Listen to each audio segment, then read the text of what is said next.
আসসালামু আলাইকুম বন্ধুরা, কেমন আছেন? আল্লাহর রহমতে আমরা ভালো আছি। আজকে আপনাদের পেঁপে ভর্তা দেখাবো, কিভাবে বানাই সবটাই প্রথম থেকে শেষ পর্যন্ত দেখতে থাকবে। এখানে দুইটা পেঁপে আছে, তাহলে পেঁপেটা কীভাবে কাটি দেখেন।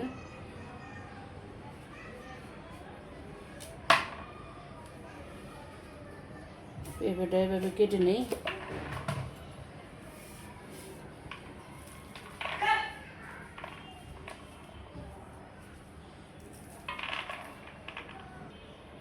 পেঁপেটাকে এইভাবে ছুলে নিব।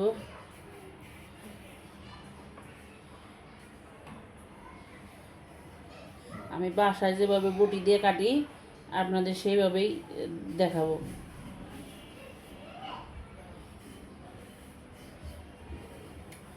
পেঁপেটাকে দু টুকরা করে নেই, তারপরে এইভাবে ছোটো ছোটো করে টুকরা করে নেব।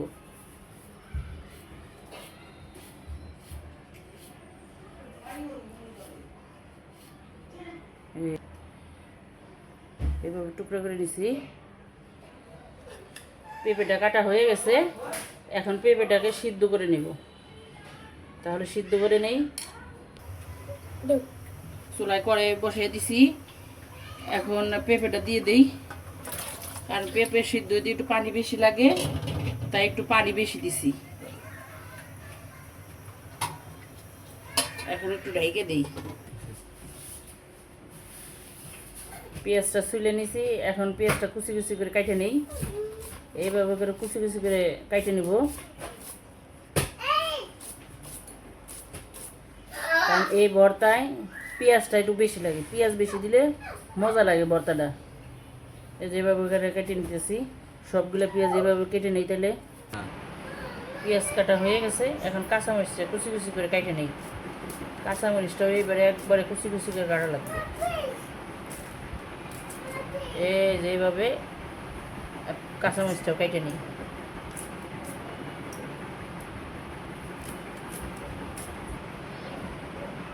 মরিচ কুচি কুচি করে কাটা হয়ে গেছে, এখন ভর্তাটা আবার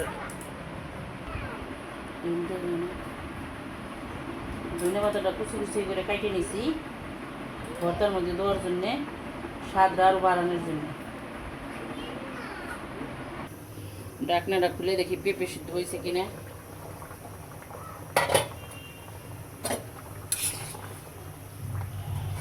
পেঁপে সিদ্ধ এখন হয় নাই, আর একটু সময় লাগবে।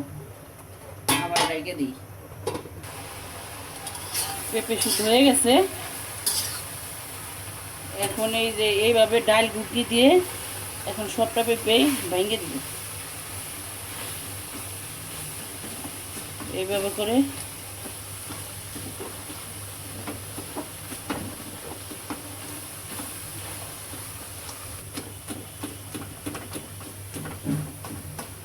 পেঁপে ভর্তাটা এইভাবে করে নিচ্ছি, ভেঙে নিচ্ছি। এখন চুলাটা বন্ধ করে দিই।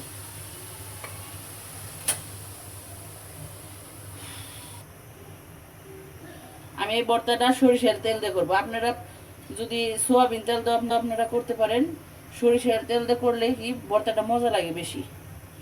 এখন আমি সরিষার তেলটা দিয়ে দিই।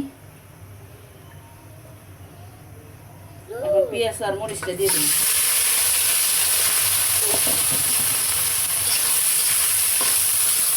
এই পেঁয়াজ মরিচটা ভালো করে লাল লাল করে ভাজা হলে তারপরে পেঁপেটা দিয়ে দিব। এখন স্বাদ মতন লবণ দিয়ে দিই।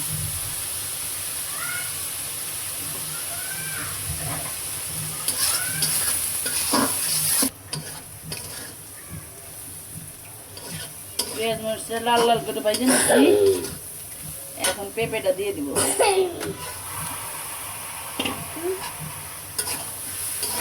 পেঁপে দিয়ে এইভাবে পেঁয়াজ মরিচ দিয়ে আস্তে আস্তে ভাজে নেব।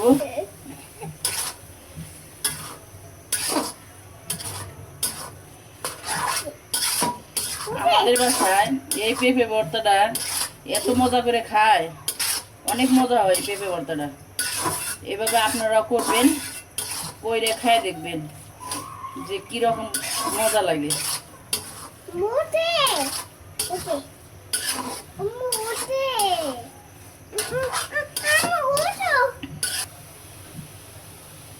এই পেঁপে ভর্তাটা নাড়তে নাড়তে একটা আঠালো ভাব আসবো যখন, তখন বোঝা যাবো যে এই পেঁপে ভর্তাটা হয়েছে। আর যদি পানি পানি থাকে ওই ভর্তাটা মজা লাগবে না। আঠালো ভাব যখন আসবো তখন বোঝা যাবে যে না, পেঁপে ভর্তাটা এখন হয়েছে, এখন নামিয়ে নেওয়া যাবে। এইভাবে আস্তে আস্তে চুলার জাল আস্তে আস্তে দিতে হইব, দিয়ে আস্তে আস্তে ভাজা ভাজা করতে হইব।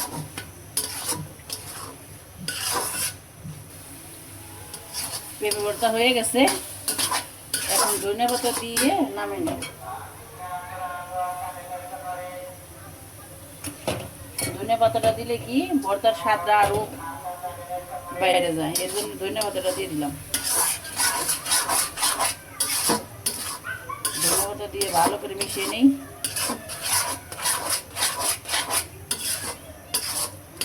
দেখেন একটু পানি পানি নেই।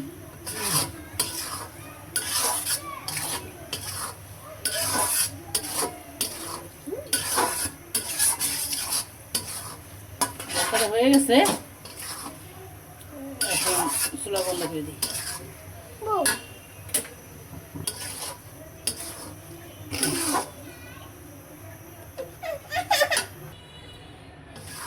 আমার ভর্তা বানানোটা যদি আপনাদের ভালো লেগে থাকে অবশ্যই লাইক, শেয়ার, সাবস্ক্রাইব করবেন আর কমেন্ট করে জানাবেন কেমন লাগলো। আজকের ভর্তা এই পর্যন্তই, দেখা হবে অন্য কোনো রান্না নিয়ে। আল্লাহ হাফেজ।